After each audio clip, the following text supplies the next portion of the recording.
பல்கலைக்கழகத்தில் தங்கப்பதக்கம், ஐடி நிறுவனத்தில் நல்ல வேலை, மாதம் 1,00,000 ரூபாய் சம்பளம் என மற்றவர்களுக்கு முன்னுதாரணமாக இருந்த கவின் வேறு சாதி பெண்ணை காதலித்ததற்காக கூலிப்படை பாணியில் மிளகாய் பொடி தூவி சாதி ஆணவ படுகொலை செய்யப்பட்டிருக்கிறார்.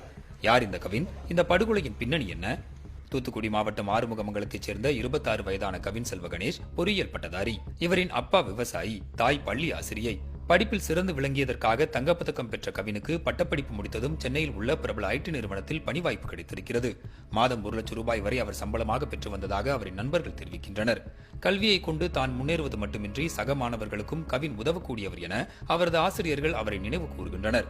பள்ளி பருவத்தில் நட்பான காவல்துறை குடும்பத்தைச் சேர்ந்த பெண்ணை கவின் காதலித்ததாக கூறப்படுகிறது. கல்வி வேளையில் சிறந்த நிலையில் இருந்தாலும் வேறு சாதியைச் சேர்ந்தவர் என்ற ஒரே காரணத்திற்காக கவினை அவரது காதலியின் வீட்டில் எச்சரித்துள்ளனர். தனக்கு வந்த மிரட்டல்கள் குறித்து தனது சகோதரரிடம் பகிர்ந்து கொண்ட கவின் அதை பொருட்படுத்தவில்லை. இந்த நிலையில்தான் கடந்த ஞாயிற்றுக்கிழமை காதலியின் சகோதரரான சுர்ஜித் தனது பெற்றோர்கள் நேரில் பேச விருப்பப்படுகிறார்கள் என தந்திரமாக பேசி கவினை தனியாக அழைத்துச் சென்றிருக்கிறார்.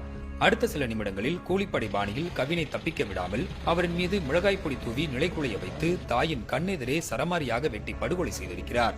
தற்போது வரை கவினின் உடலை பெற்றுக்கொள்ள மறுத்து வரும் அவரின் பெற்றோர் இந்த படுகொலைக்கு நீதி கிடைக்கும் வரை உடலை வாங்க மாட்டோம் என போராடி வருகின்றனர்.